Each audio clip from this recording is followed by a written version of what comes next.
سەید قوتب بیرمەند و ئەدیبی ئیسلامی.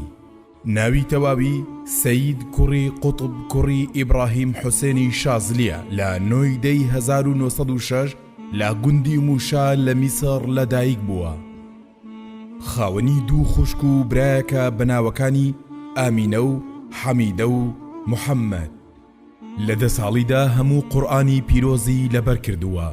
لە ساڵی 1933دا دارالعلومی لە قاهیرە تەواو کردووە. ماوەیەکی درێژ قوتابی عەباس مەحموود عەقاد بووە. دواتر جیاوازی تێڕوانین کەوتووەتە نێوانیانەوە و لە ڕۆژنامەکاندا نووسینەکانیان پێچەوانەی یەکدی بوون. 28 کتێبی نووسیوە، 4 کتێبیان لە پاش مردنی چاپ کراون. هەردوو کتێبی تەفسیری فی ظیلالی القورئان و مەشخەڵی ڕێ معالم فی الطەریق کاریگەری دیاریان هەبووە لە دنیای ئیسلامیدا. خاوەنی تیۆریایەکە بەناوی التەسویر الفەنی فی القورئان، وێناکردنی هونەریانە لە قورئاندا. لە پاش گەڕانەوەی لە ئەمریکا لە ساڵی 1953 پەیوەندی بە کۆمەڵەی برایانی موسڵمانانەوە دەکات.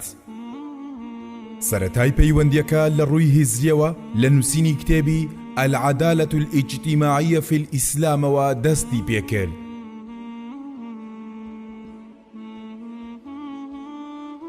هونراوي أخي أنت حر بتلك القيود لناسراوترين هونراوكانيتي حتى استاج كاريگري برچاوي هيا لسر هواداراني.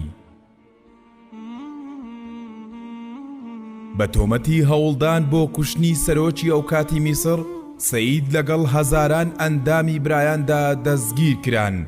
بە 15 ساڵ سزای زیندانی بەسەردا سەپێنرا، بە چەندین شێوازی دڕندانە سزادراوە.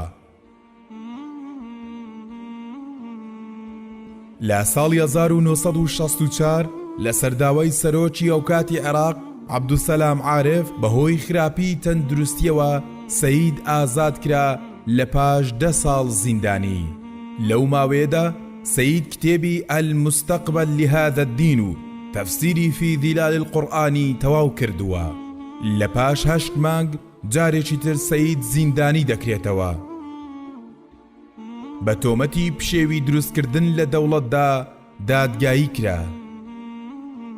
سزای لە سێدارەدانی بەسەردا سەپێنرا. لە پێش لە سێدارەدانی کەسێک هاتە لای وتی شایەتومان بێنە. سەید قوتب پێی دەڵێت ئێمە لە پێناو لا ئیلاهە ئیلا اللهدا لە سێدارە دەدرین و تۆش نان بە لا ئیلاهە ئیلا اللهوە دەخۆیت. لە بەرەبەیانی دووشەممە 29 هەشتی 1966 سەید قوتب لە سێدارە درا. سەید بە زەردەخەنەوە پێشوازی لە پەتی سێدارە کرد و ئەفسەری جێبەجێکار پرسی شەهید چێیە؟ سەید لە وەڵام داوتی شەهید کەسێکە شاهیدی داوە شەرعی خودای لا بەبایەختر بێت لە ژیانی خۆی. لەگەڵیدا عەبدولفەتاح ئیسماعیل و محەممەد یوسف هەواش لە سێدارە دران.